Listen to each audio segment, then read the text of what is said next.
Dear student, इस channel पर आपका स्वागत है। पिछले वीडियो में अपन ने क्लास 10 से संबंधित अपवाद गुणनखंड विधि से एचसीएफ और एलसीएम ज्ञात किया था। उसी को आगे बढ़ाते हुए अपन प्रश्नावली 1.2 का चौथा सवाल करेंगे। चौथा सवाल बहुत ही महत्वपूर्ण है। एग्जाम में लगभग इस सवाल से संबंधित संख्याएं चेंज हो सकती है। 2 नंबर का क्वेश्चन आता है जब दो संख्याएं दी हुई हो और उनके बीच का एचसीएफ या एलसीएम दिया हुआ हो तो उसकी सहायता से अज्ञात मान को कैसे ज्ञात करते हैं, उसके लिए सिंपल सा एक फॉर्मूला है। देखो चौथा सवाल, एचसीएफ 306 और 657 के बीच का एचसीएफ दे रखा है 9, एलसीएम ज्ञात करना है 306 और 657 के बीच का।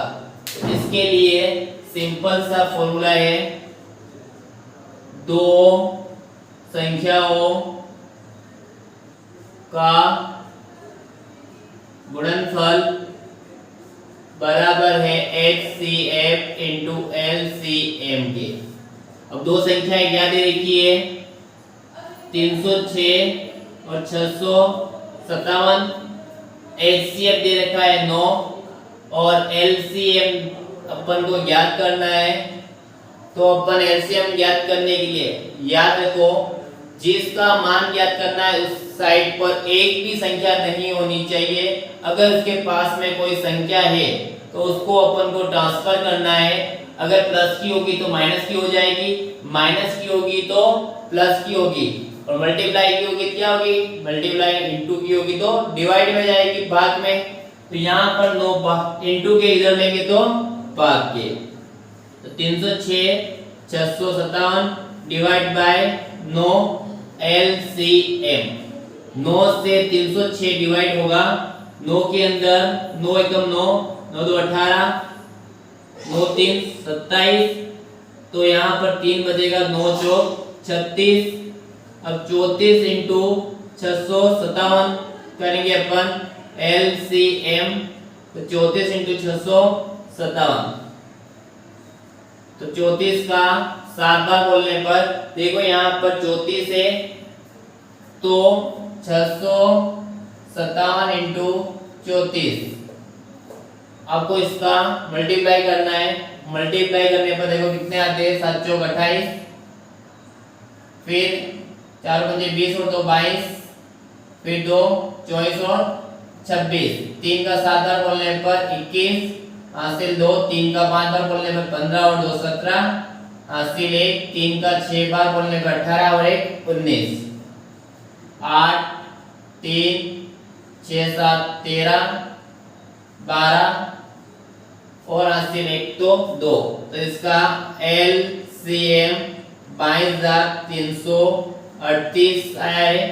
तो इस सवाल से संबंधित संख्याएं चेंज हो सकती है, लेकिन ये सवाल सबसे इम्पोर्टेंट है। इस एग्जाम की दृष्टि से 2 नंबर का क्वेश्चन आता है ऐसा। अब अपन इसका अगला सवाल करेंगे 5वां। तो स्क्रीन पॉज करके एक बार तुम उतार लो या स्क्रीनशॉट ले लो इसका, फिर अपन इसका नेक्स्ट सवाल करते हैं। छठा क्वेश्चन, जांच कीजिए कि क्या किसी प्राकृत संख्या n के लिए, जांच कीजिए कि किसी प्राकृत संख्या n के लिए नेचुरल नंबर 1 2 3 4 ऐसे के लिए संख्या 6 की पावर n अंक 0 पर समाप्त हो सकती है क्या। अंक 0 मतलब जिसका इकाई का अंक 0 हो सकता है क्या, ऐसा पॉसिबल है या नहीं। तो इसका आंसर होगा नहीं, क्योंकि n एक नेचुरल नंबर 1 2 3 4 ऐसे। अब 6 की पावर n, तो समझे यहाँ पर 6 इंटू 6 करेंगे अपन कारण में, तो यहाँ पे कितना आएगा 36, वापस 6 से गुणा करेंगे तो 216, वापस 6 से गुणा करेंगे तो हमेशा इकाई का अंक क्या रहेगा, 6 रहेगा। चाहे तुम 6 के ऊपर कितने भी घात लगा दो, इसका मतलब इकाई का अंक हमेशा क्या आएगा, आपको 6 आएगा। तो 6 की घात n के लिए जब n एक प्राकृत संख्या हो तब इकाई का अंक 6 होगा। इसका मतलब कभी भी इसका इकाई का अंक 0 पर समाप्त नहीं होगा। 6 के ऊपर अपन कितने भी घात लगाएंगे तो उसका इकाई का अंक हमेशा आपको 6 प्राप्त होगा। सिंपल सा सवाल है, 1 नंबर में आ सकता है, इम्पोर्टेंट है। और यहाँ पर 6 की घात n के लिए हो सकता है, तो सवाल 5 की घात n के लिए आ सकता है। इससे संबंधित कोई भी सवाल एग्जाम में आ सकता है। तो स्क्रीन को पॉज करके इसको उतार लो। फिर अपन नेक्स्ट सवाल करते हैं, सातवां सवाल। व्याख्या कीजिए कि 7 × 11 × 13 प्लस 13 और 7 × 6 × 5 × 4 × 3 × 2 × 1 प्लस 5 भाज्य संख्या क्यों है। भाज्य संख्या किसे कहते हैं, जो एक और खुद के अलावा किसी और संख्या से डिवाइड होती हो उसे अपन कहेंगे भाज्य संख्या। अर्थात जिसके 2 से अधिक गुणनखंड होते हैं, अर्थात जिनके 2 से अधिक गुणनखंड होते हैं उसे कहेंगे अपन भाज्य संख्या है। जिसमें 2 से अधिक में एक को अपन को गिनना है तो अपन इसके गुणनखंड करेंगे। यहाँ पे जिन संख्याओं के 2 से अधिक गुणनखंड होते हैं उसे अपन भाज्य संख्या कहते हैं। तो यहाँ पर 7 × 11 × 13 प्लस 13, एक पद ये दे रखा है, एक पद ये दे रखा है। अगर अपन दोनों पद में 13 कॉमन ले लें, कॉमन लेने का मतलब होता है उस संख्या का भाग लगाना। अब 13 से ये डिवाइड हो सकती है, तो 7 × 11 हो जाएगा। यहाँ पर 13 से 13 एक बार डिवाइड हो गया, फिर 13 से 13 कितनी बार डिवाइड होगा, यहाँ पे एक बार। तो यहाँ पे 7 × 11 77 प्लस 1, तो यहाँ पर 13 77 प्लस 1 78 इंटू में 1 कर दे अपन, 1 किसी से भी डिवाइड हो सकता है। तो यहाँ पर इस संख्या के 2 से अधिक गुणनखंड देखो 1 2 और 3, ये भी गुणनखंड हो सकते हैं। इसके पीछे वाला अंक सम है इसलिए। तो यहाँ पर 7 × 11 × 13 प्लस 13 एक भाज्य संख्या है, क्योंकि जिन संख्याओं के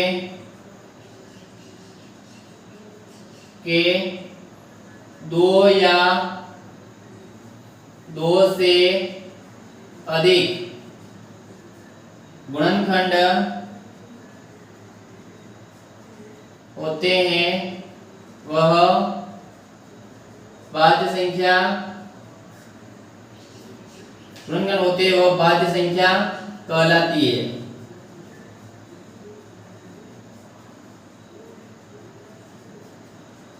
इसी प्रकार अपन इसके लिए करेंगे, तो यहाँ पर 7 × 6 × 5 × 4 × 3 × 2 × 1 प्लस 5, यहाँ पर भी 2 पद है, एक पद ये और एक पद ये, दोनों में देखो 5 कॉमन है, यहाँ पर भी और यहाँ पर भी है। तो 5 अपन कॉमन लेंगे तो यहाँ पे 7 × 6 × 4 × 3 × 2 × 1 प्लस 5 से 5 कितनी बार डिवाइड होगा, एक बार। कॉमन लेने का मतलब उस संख्या का भाग लगाना है अपन को। तो यहाँ पर 5, फिर ये इंटू 7 का 6 से करेंगे 42, 42 का 4 से करेंगे तो यहाँ पे आएगा 168, फिर 3 × 2 6, 6 × 1 करेंगे 6 रहेगा, फिर प्लस 1 है ही है, फिर ये 5, यहाँ पे इसका करेंगे तो 8 × 6 = 48, हासिल 4, 6 × 6 = 36 और 4 = 40, हासिल 4, 6 × 6 और 4 10 प्लस 1, तो 5 इंटू ये हो गया 1009। अब इंटू में यहाँ पर अपन 1 कर सकते हैं, क्योंकि कोई भी संख्या 1 से डिवाइड हो सकती है और 1 से मल्टीप्लाई करने पर वही संख्या आती है। तो इसके भी क्या है, 2 या 2 से अधिक गुणनखंड है, इसलिए यह एक भाज्य संख्या है। क्योंकि सेम कारण, क्योंकि जिन संख्याओं के 2 या 2 से अधिक गुणनखंड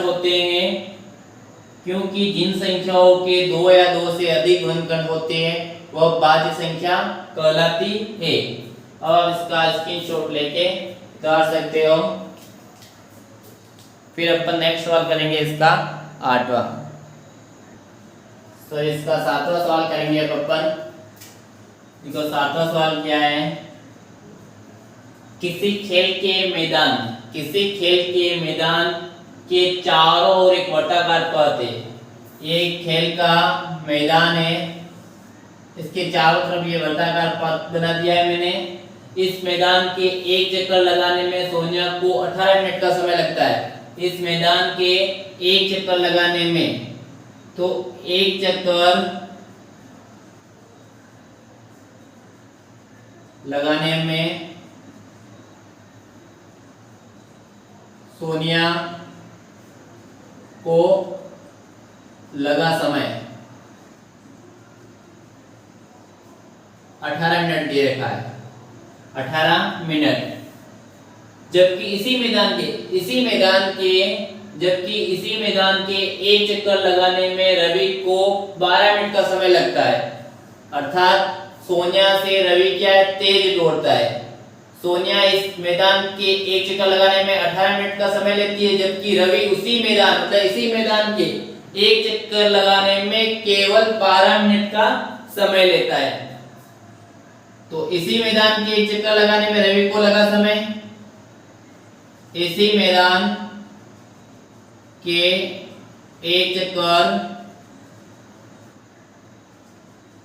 लगाने में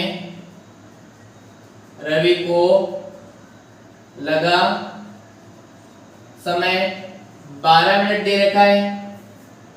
अब देखो प्रश्न में क्या बोल रहा है, किसी खेल के मैदान के चारों ओर एक वर्गाकार पथ है। ये इस मैदान के एक चक्कर लगाने में सोनिया 18 मिनट का समय लेती है। इसी मैदान के अगर रवि चक्कर लगाता है तो 12 मिनट का समय लगता है। अब ये बोल रहा है कि मान लीजिए कि दोनों एक ही स्थान से, माना कि इस स्थान से एक ही समय पर, टाइम नोट कर लिया मैंने, 12 बजे से एक ही समय पर चलना प्रारंभ करते हैं। चलना मतलब दौड़ रहे होंगे, इस मैदान के चारों तरफ दौड़ना आरंभ करते हैं तथा एक ही दिशा में, दोनों इसी दिशा में दौड़ेंगे। तो बताइए कि कितने समय बाद दोनों पुनः वापस मिलेंगे। अब यहाँ से दोनों ने साथ दौड़ना स्टार्ट किया। अब रवि का चक्कर तो फटाफट हो जाएगा क्योंकि इसको समय कितना लगता है, 12 मिनट। लेकिन सोनिया क्या है, रवि से थोड़ी धीरे चलती है या दौड़ती है, तो उसको ज्यादा समय लगता है। तो रवि के तो चक्कर हो जाएंगे ज्यादा, लेकिन सोनिया के चक्कर होंगे कम। तो अपन को बताना है दोनों उसी स्थान पर कितने समय बाद मिलेंगे। तो ऐसी कंडीशन में अपन क्या ज्ञात करेंगे, LCM, लघुत्तम समावर्तक। तो LCM ज्ञात करने के लिए अपन अभाज्य गुणनखंड विधि का प्रयोग कर सकते हैं। ये 18 और ये 12 मिनट, 2 का लगाया 18 में 9 बार, 12 में गया 6 बार, वापस लगाएंगे 2 का तो 9 तो आते नहीं है, इसलिए 9 के 9 6 आते हैं, इसमें 3 बार। फिर अपन लगाएंगे इसमें 3 का, 9 के अंदर जाएगा 3 बार, 3 के अंदर जाएगा 1 बार, फिर वापस 3 का लगाएंगे इसमें 1 बार, ये 1 बार। तो यहाँ पर 2 × 2 × 3 × 3, 2 × 4, 4 × 3 12, 12 × 3 करेंगे तो 36 मिनट, अर्थात 36 मिनट बाद वापस दोनों उसी स्थान पर मिलेंगे। अर्थात देखो यहाँ पे 36 मिनट आया है तो 18 2 36, सोनिया चक्कर लगाएगी 2 और बात किया 36 तो रवि के चक्कर हो जाएंगे 3। बिल्कुल सिंपल सवाल है। ऐसी कंडीशन जब भी बनेगी तो अपन क्या ज्ञात करेंगे, एलसीएम। ठीक है, लघुत्तम समावर्तक। अब अपन नेक्स्ट प्रश्नावली नेक्स्ट वीडियो में पढ़ेंगे। अगर आपको वीडियो पसंद आया हो तो लाइक और शेयर कीजिए और सब्सक्राइब कीजिए चैनल को और आगे से आगे शेयर कीजिए।